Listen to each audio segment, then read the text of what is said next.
മലയാളികൾക്ക് ഏറെ സുപരിചിതയായ നടിയാണ് നടി കാവേരി. കണ്ണാന്തുമ്പി പോരാമോ എന്നൊരു ഗാനത്തിലൂടെ മലയാളികളുടെ മനസ്സിൽ ഏറ്റവും ഇഷ്ടം നേടിയ നടിയാണത്. കാരണം നമ്മൾ ഇന്നും ആ പാട്ട് കേൾക്കുമ്പോൾ നടി കാവേരിയുടെ മുഖം തന്നെയാണ് മനസ്സിൽ വരുന്നത്.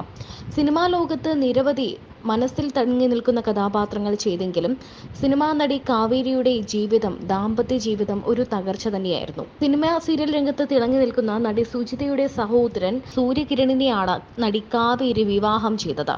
എന്നാൽ ആ ദാമ്പത്യം അധികനാൾ നീണ്ടു നിന്നില്ല. എന്നാൽ ഇന്നെത്തുന്നത് സൂര്യകിരൺ മരണപ്പെട്ടു എന്ന വാർത്തയാണ്. എന്താണ് സൂര്യകിരണിന് സംഭവിച്ചത്? സ്വന്തം സഹോദരന്റെ ദുഃഖവാർത്ത, മരണവാർത്ത അറിഞ്ഞ് ഓടിയെത്തുകയായിരുന്നു നടി സുജിത. എന്നാൽ ഇതുവരെയും നടി കാവേരി തന്റെ ഭർത്താവിന്റെ മരണവാർത്ത അറിഞ്ഞിട്ട് പോലും ഒന്ന് തിരിഞ്ഞു പോലും നോക്കിയില്ല എന്നാണ് പറയുന്നത്. അവസാന നിമിഷം പോലും ഒന്ന് കാണാൻ വന്നില്ല എന്നും പറയപ്പെടുന്നു.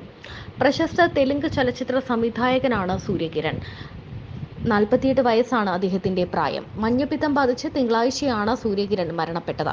ചെന്നൈയിലെ സ്വകാര്യ ആശുപത്രിയിൽ ചികിത്സയിലായിരുന്നു അദ്ദേഹം. നീണ്ട ഇടവേളയ്ക്ക് ശേഷം സംവിധാനം ചെയ്ത അരസി എന്ന ചിത്രം റിലീസിന് തയ്യാറെടുക്കവെയാണ് മരണം. നടി കാവേരിയാണ് സൂര്യകിരണിന്റെ ഭാര്യ. ഇവർ ബന്ധം വേർപെടുത്തിയിരുന്നു. സൂര്യകിരൺ തെലുങ്കിലെ അറിയപ്പെടുന്ന സംവിധായകൻ കൂടിയാണ്. 3Dയിൽ ചിത്രീകരിച്ച ആദ്യ ചിത്രമായ മൈ ഡിയർ കുട്ടിച്ചാത്തനിലെ ബാലതാരങ്ങളിൽ ഒരാളായിരുന്നു സൂര്യകിരൺ. 1978 പുറത്തിറങ്ങിയ സ്നേഹിക്കാൻ ഒരു പെണ്ണ് എന്ന ചിത്രത്തിലാണ് ആദ്യമായി അഭിനയിച്ചത്. മൗനഗീതങ്ങൾ, സത്യഭാമ, പഠിക്കാത്തവൻ തുടങ്ങി നിരവധി ചിത്രങ്ങളിൽ വേഷമിട്ടു. ബാലതാരമായി 200ലേറെ ചിത്രങ്ങളിൽ വേഷമിട്ട ശേഷമാണ് അദ്ദേഹം സംവിധാനത്തിലേക്ക് തിരിഞ്ഞത്. 2003 സത്യം എന്ന ചിത്രത്തിലൂടെയാണ് സംവിധാനത്തിലേക്ക് തിരിഞ്ഞത്.